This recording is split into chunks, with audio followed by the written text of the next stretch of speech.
saya akan menceritakan tragedi Sungai Batu Panah Nyaru yang ditulis oleh Endardi Dehas.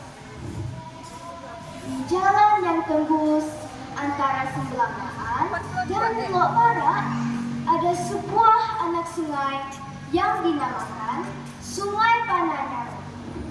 Kalau kita masuk dulu sedikit, maka ada batu di tengah sungai tersebut yang nampak seperti tanggul dan orang mengambil air. Menurut cerita orang tua, batu tersebut merupakan jemaah kedua kakak beradik yang sedang menanggul ikan di sungai.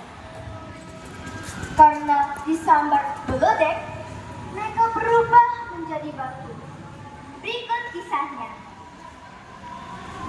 Terkisahlah sepasang suami istri yang bermukim di dekat Sungai Panah Nyaru. Mereka berladang, berburu, serta menangkap ikan.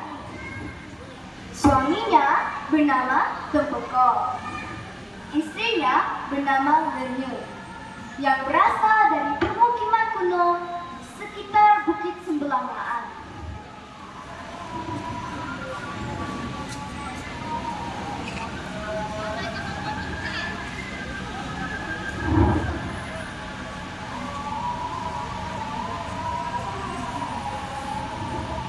Sudah beberapa hari kemudian, lahirlah seorang anak perempuan yang diberi nama Linsang.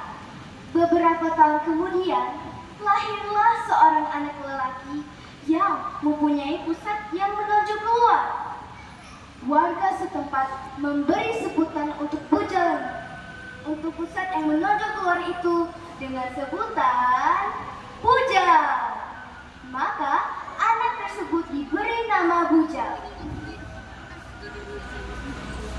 Tempeko hampir setiap hari pergi ke ladang jika musim berladang, atau pergi ke hutan untuk mencari hasil hutan berupa rotan, damar yang jatuh, dan sarang yang sudah ditinggalkan lebah, serta buah-buahan.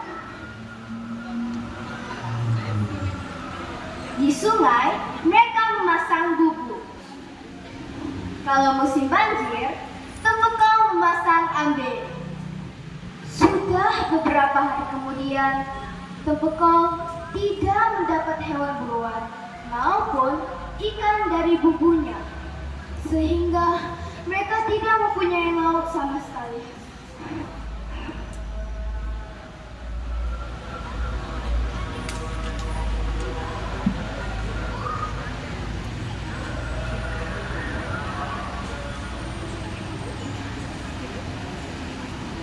Suatu hari, Linsang mengajak adiknya untuk menanggul ikan di sungai. Adiknya hanya membangun tempat ikan, melainkan kakaknya menanggul di sungai.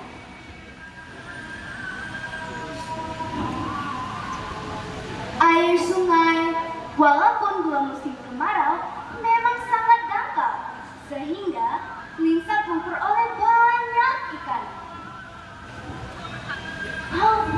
Tiba-tiba Linsang memperoleh seekor ikan yang disebut sebagai ikan cencelubang.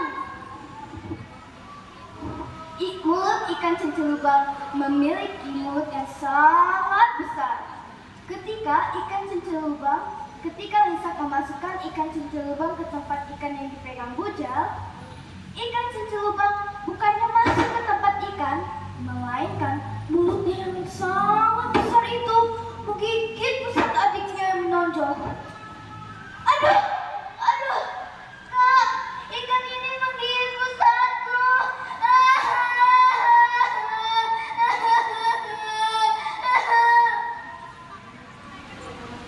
Teriak si Bujal. Ikan cencelubang. Sang kakak tertawa melihat ikan sebesar ibu jari itu menempel di pusat adiknya. Aduh kakak, tolong kak, lepaskan ikan ini. Aku takut.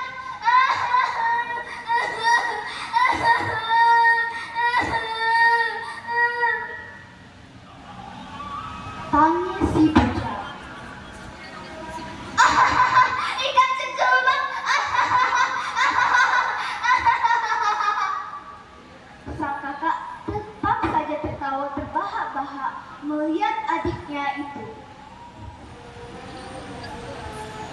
Tolong kak, aku takut, sakit. Teriak si bujang. Namun sang kakak tetap saja tertawa terbahak-bahak melihat adiknya itu. Tiba-tiba, tar! Terdengar suara petir. Tahu-taunya, tangga yang dipegang Linsak berubah menjadi batu. Ketika Linsak melihat hal itu, Linsak cepat-cepat mengambil adiknya. Aduh. Ikan cencelubang pun lepas dari pusat adiknya. Ketika mereka beranjak pulang, terdengar lagi suara petir. Tar! Dan kedua tubuh kakak beradik itu pun berubah menjadi batu sebagian. Kakak, kenapa kami nggak bisa bergerak lagi?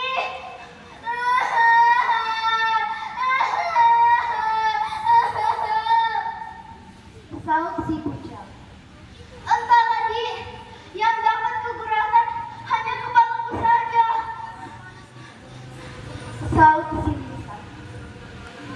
Bagaimana ini kak?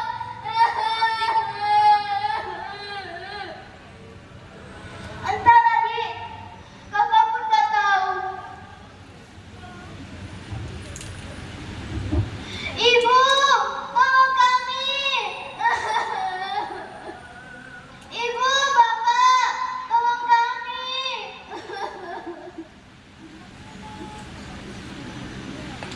Namun, kedua orang tuanya tidak mendengar panggilan mereka karena sedang berada di ladang yang cukup jauh dari pondok itu.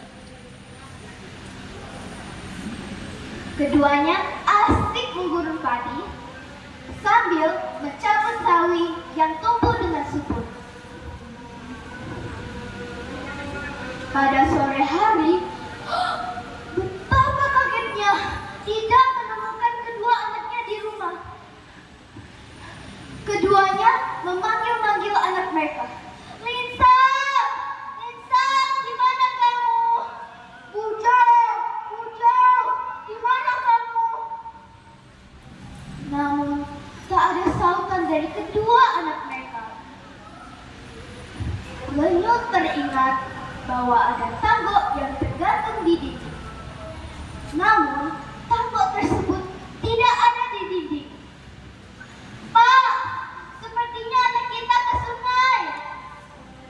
Teriak si Lenyut. Akhirnya, mereka pergi ke sungai. Rupanya, kedua anak mereka telah mendengar panggilan mereka. Namun, suara mereka telah habis, sehingga tak mampu untuk berteriak lagi. Sesampainya di sungai,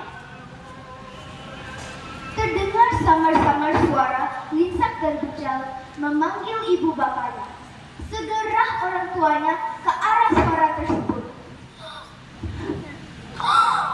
Dan betapa kagetnya melihat kedua anaknya hanya bisa menggerak-gerakkan kepalanya dan bagian tubuh yang lain sudah mengeras menjadi batu.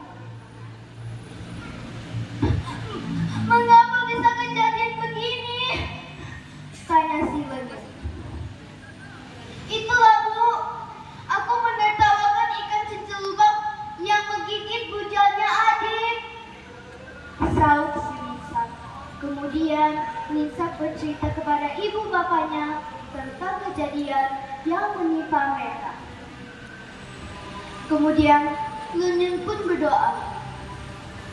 Oh Duh, nanti